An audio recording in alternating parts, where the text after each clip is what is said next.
Here to talk about it, NBC's Mark Murray in D.C. and Symone Sanders Townsend, co-host of The Weekend and former chief spokesperson for VP Harris. Okay, Symone, Haley was actually the person who said the first party that retires its 80-year-old candidate will win this election.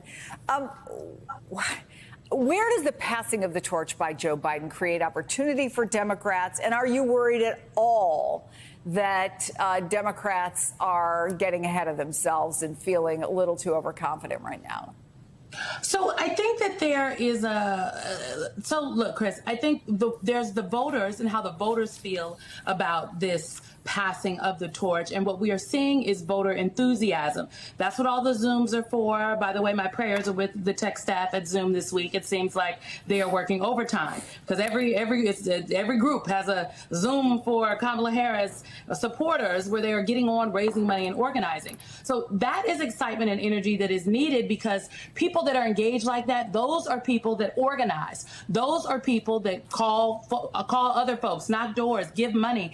And those are people that turn out to vote and bring people with them. This is a turnout election and the margins are going to matter. When it comes to the campaign and the presidential campaign, the Harris campaign, but also down ballot Democrats, they, I believe, are tethered to reality. You know, I have not heard the vice president herself in these, it hasn't been a week, but in the couple days that she has been the presidential candidate, talk about the historic nature of her race. I've heard her talk about Project 2025. I've heard her talk about the economy, middle-class families. I've heard her talk about childcare, right? These are the issues that people care about. I heard her talk about housing. I heard her talk about that this election is a choice. I heard her talk about her history as a prosecutor, right? And so those things are important for the bio because these voters are saying in this focus group they don't know who the vice president is. They don't know what she does. That's the nature of the vice presidency. Name is number 2 on the door. Therefore, you shouldn't be walking around as though you are, in fact, number 1. And so she has to do a little bit of that bio, but also that is to anchor in the issues because while Donald Trump might not talk about the issues, the voters are looking at that. So I'm not concerned about this enthusiasm, honestly. It is needed. Isn't that what everybody said? All the people that wanted Joe Biden off the ticket said, oh, Democrats need enthusiasm. Well, now that the president has passed the torch, now the Democrats are being admonished for the enthusiasm. I don't understand. All right. There's always, Mark, you know this, 2 big chunks of voters. One is your base, right? You have to get your base going. We know Donald Trump has that. And now it appears Kamala Harris has that. I mentioned the op-ed in the Washington Post in the last hour that says, Kamala Harris has made politics fun again. So she's definitely fired up the base. But then there are those middle people, including the Nikki Haley voters. What else do we know about how they are feeling right now besides what we just heard? Yeah, Chris, you're exactly right. We end up looking at the base and also the middle of the electorate, the independent voters, the double haters, and yes, the voters that we were listening to in this focus group, Nikki Haley voters. And Chris, what really struck me in the focus groups that we ended up observing was, one, how a lot of these voters still wanted to hear more and know more about the vice president. They still said that they didn't really know her all that much. They ended up saying some things that were positive and some things that were negative. And also they ended up talking about whether she's prepared enough for the job. And listen to this clip from the focus group. By a show of fingers, who feels Kamala Harris is prepared to become president? Vice President Harris. First word or phrase that comes to mind. Everybody have one? Interesting. Jennifer. Condescending. Ronnie. Flaky or word salad. Dale. Radical. Melody. I want to say intelligent. Loyal. Teresa. I would say a feminist. June. Sometimes catty. Audra. Giggly.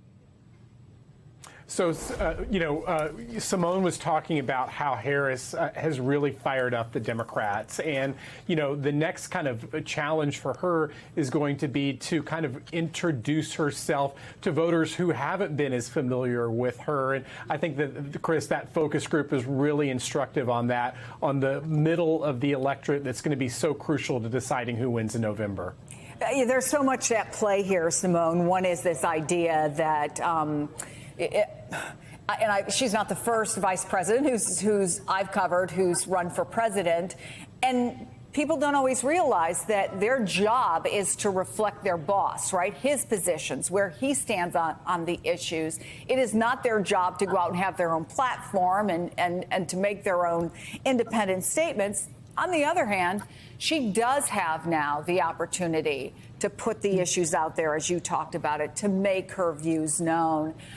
What do you think that she can do to pull those voters in? So I think it's going to be critical, Chris, and I don't actually envy any campaign that has to do this in literally less than 100 days almost. Monday, we're 100 days out from Election Day.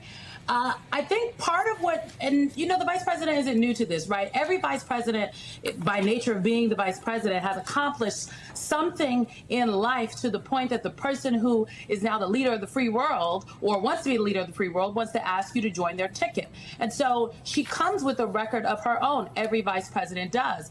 When I worked for the vice president, one of the things we often talked about was, okay, this is the president's policy. Maybe this is something that she has said different in the past. How can we marry the two? How can the vice president adequately and authentically advocate for the president's policy, the administration's policy, that is in fact her policy, but not forgetting that she had an entire record, you know, prior to becoming vice president. And so that is something that was on her mind from, you know, the early days of the Biden-Harris administration.